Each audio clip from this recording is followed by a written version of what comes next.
Hi, today we're going to continue Nancy Clancy Star Stage and Screen. Chapter 8, Tap Tap Dancing. Tap Tap Tap Dancing. On Friday afternoon, Bree skipped soccer practice. On Saturday, she missed tea at Mrs. Devine's house. On Sunday, Bree wouldn't go to the movies with Nancy. Oh, come on, Bree. The newspaper said it's really funny. It's about a princess who runs away so she can be an ordinary girl. No, I can't. I need to rehearse. Bree does his practice for the show, Nancy said to her mom while they waited in line for popcorn. By now, she could go do the tap dance in her sleep.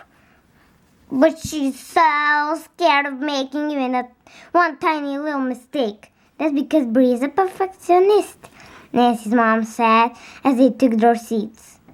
Is that good or bad? Nancy couldn't tell from the way her mother had said it. Well, it's good because Bree always wants to do the best she can. She tries super hard at everything. But making a mistake isn't the worst thing in the world. Everybody makes mistakes. Then they stopped talking. The coming attractions were starting. The next day, Jojo stayed home from preschool because she had a cold. Lots of kids in Nancy's class were absent too. Tamar, Joel, Nola, Olivia, and Lionel. Nancy told her parents that evening, ticking her names off on her fingers. Lionel is the master of ceremonies. He had to be back by Friday for the nifty 50. Dinner time was very quiet without Jojo at the table. Later, Nancy's dad bought some soup upstairs for her on a tray. Nancy stood with her guitar by the door to her sister's room. Want me to play the class song for you? She asked. Jojo coughed and nodded. She looked so little and sad in her bed, not rambunctious at all. It made Nancy want to hug her sister. Except Jojo was too germy. At school on Tuesday, Joe was running through of the show. Lionel was still absent, so Mr. D took his place as MC.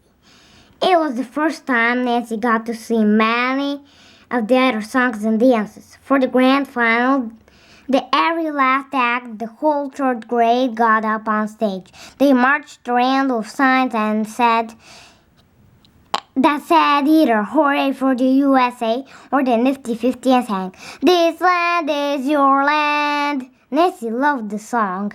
It was about how everybody in America was part of one big family, from California to the New York Island.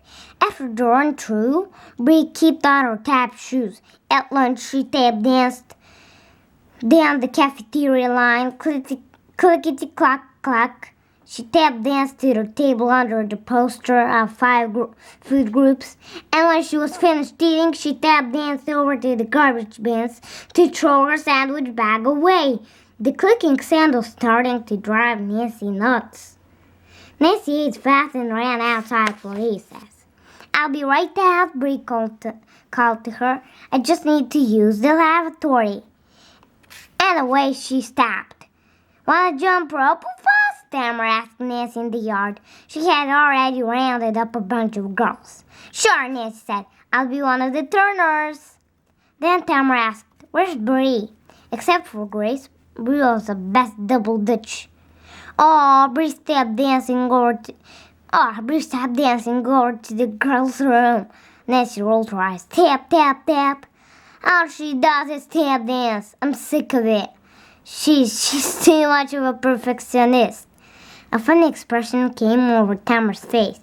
Her eyes were looking past Nancy. Nancy spun around. There was Bree. Her lips started to tremble. She blinked a couple of times. Well, excuse me for wanting to do a good job, she finally said. Then Bree turned and stomped off into the school building. It's true what I said, Nancy stammered to all the girls. But she wished the words could fly back in her mouth. She felt horrible. Nobody said anything. They looked embarrassed. In the hallway, Nancy caught up with Bree. I'm so sorry, Nancy said. I didn't mean to say that. Yes, you did. Some best friend you are. Bree's voice sounded wobbly. I didn't mean to hurt your feelings. Nancy's voice got wobbly too. I feel awful. I don't know why I said that stuff. Leave me alone! Nancy could tell that Bree meant it. Bree ignored Nancy for the rest of the day. When school was over, she hurried ahead of Nancy to the bike rack and rode home by herself. Bye!